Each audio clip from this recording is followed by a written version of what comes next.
Yun ang bili niya po sa akin na hindi na po pwede na gawa-gawang mga witness katulad ni Madriaga, hindi na pwede yung mag-iimbento ng kwento.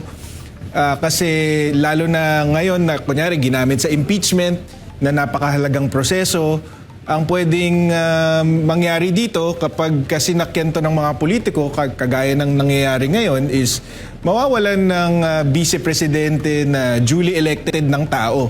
So masyado nang mabigat yung consequence, hindi na pwedeng hayaan na lamang. Attorney, kaklaruhin lang namin abogado ka ni Sara Duterte or Vice President Sara Duterte dito lang po sa kaso kay Madriaga?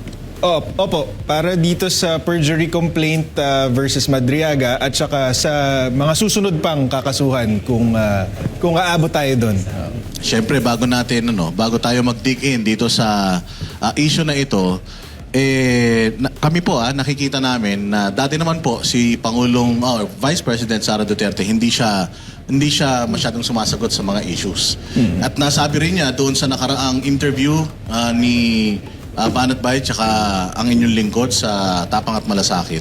Sinabi niya na ayaw niyang matulad kay Pangulong Duterte kasi si Pangulong Duterte, yung mga nag-aakusa sa kanya noon, yun din yung mga ginagamit sa kanya ngayon sa ICC.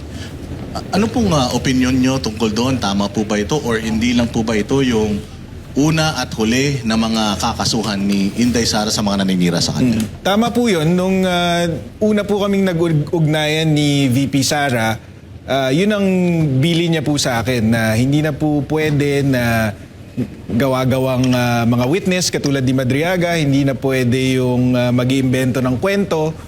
Kasi lalo na ngayon na kunyari ginamit sa impeachment na napakahalagang proseso, ang pwedeng mangyari dito kapag kasinakyan to ng mga politiko, kagaya ng nangyayari ngayon, is mawawalan ng vice presidente na duly elected ng tao.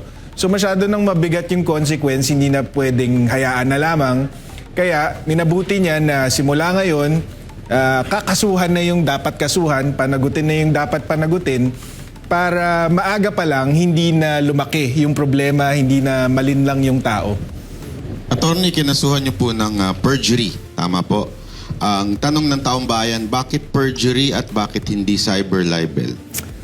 Yung perjury, yun ang rekomendasyon natin kay VP Sara kasi yung sa cyber libel kasi or libel, kailangan merong element yun ng publication.